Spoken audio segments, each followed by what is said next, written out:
Bois à petites gorgées ce vin pur que l'on te verse. Reste serein. Si l'on t'a donné un verre malpropre. Jalal Andi Rumi. Quand une personne inconnue franchit les frontières de votre corps éthéré pour vous adresser la parole, une impression immédiate de transgression vous envahit. Votre réaction en sera effectivement un recul pour créer une distance de sûreté entre vous et votre interlocuteur. Si une personne demeure dans votre champ corporel pour une période prolongée, elle aura nécessairement un impact sur votre être tout entier.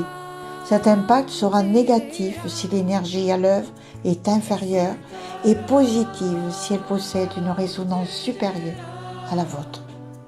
Dans la vidéo des champs gravitationnels que nous avons déjà parlé, et en observant les photos aura de ma collection personnelle, vous êtes dans un champ sphérique dont l'énergie se mélange dans un champ élargi. Ce dernier étant forme des interactions, des fréquences et des champs énergétiques de l'ensemble des personnes présentes dans votre environnement. Ce champ énergétique dans lequel votre corps matériel évolue, parle, dort, travaille et se divertit est influencé par la fréquence énergétique de toute personne franchissant ses limites. Vos pensées et celles d'autrui interagissent dans le champ de manière à élever ou à diminuer votre fréquence vibratoire. Permettez-moi d'introduire ici une observation pertinente. Quand les pensées et les sentiments d'autrui affectent le champ énergétique de l'âme, deux effets sont envisageables. Le premier est bénéfique, une augmentation de l'énergie de votre corps éthéré, par exemple, être en lien avec les maîtres spirituels tels que Moji, Ama, Mère Mira, Kangachi, Sai Baba et bien d'autres, y compris les hauts lieux énergétiques ou spirituels. Nous supposons que lorsque Bouddha ou Jésus, lorsqu'ils visitaient les villages, leur champ magnétique éveillait les consciences.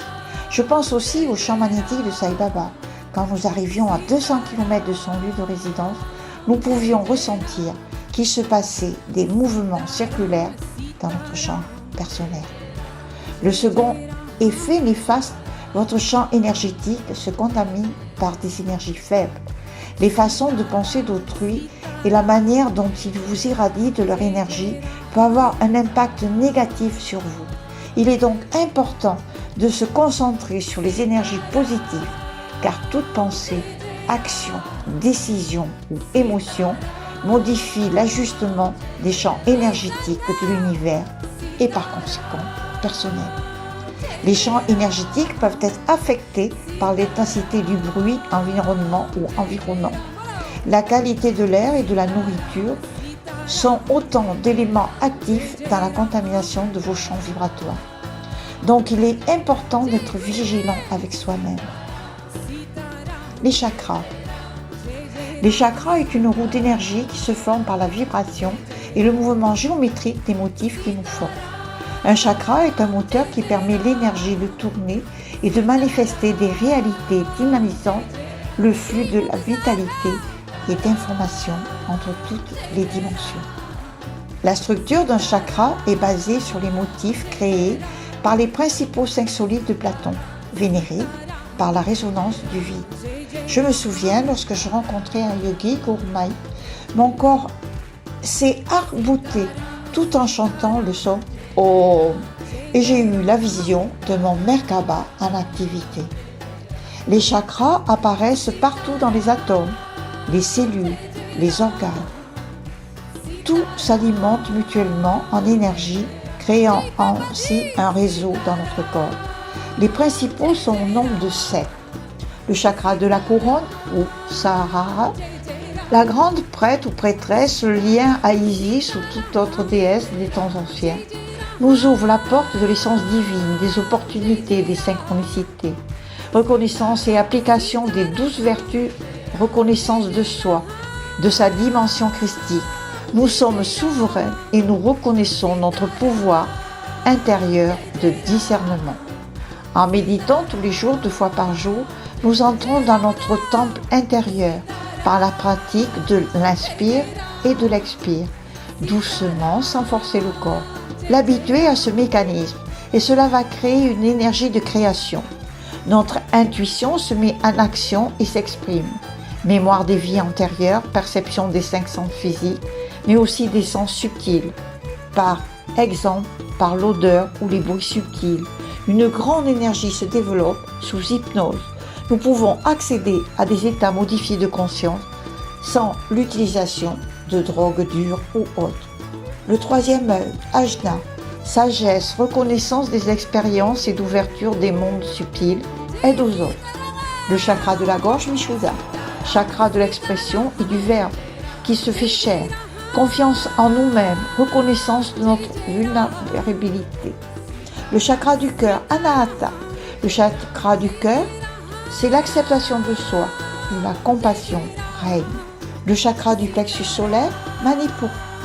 Le chakra du plexus solaire, si notre soleil ne brille pas ou ayant un faible estime de soi-même, la réussite ne suffira pas à compenser ses blessures et se noie dans le travail.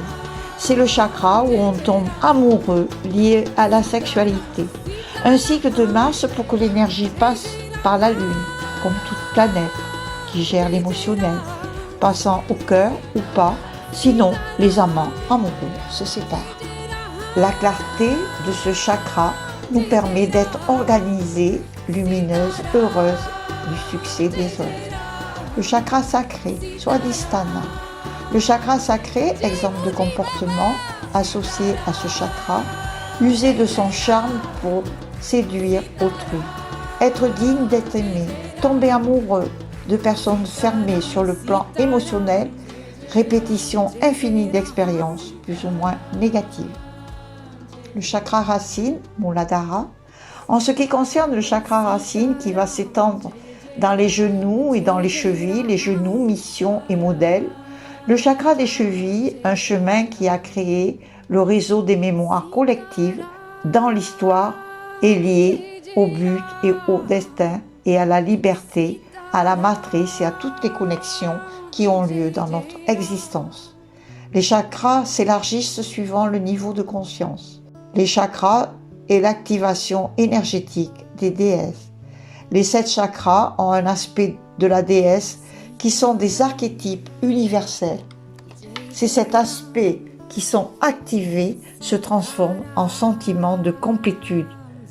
Et nous n'avons pas besoin de chercher une personne qui nous complète. Cela peut se passer à tous les niveaux de la vie courante. Si ce chakra fonctionne naturellement, c'est-à-dire exerce son travail, il enracine l'énergie qui circule librement et tranquillement. Sitaram, Jai Jai Ram. Sitaram, Jai Jai Ram. Sitaram, Jai Jai Ram. Sitaram, Jai Jai Ram. Sitaram, Jai Jai. Jai Sitaram. Sitaram, Jai Jai Ram. Sitaram, Jai Jai Ram. Sitaram, Jai Jai Ram. Sitaram.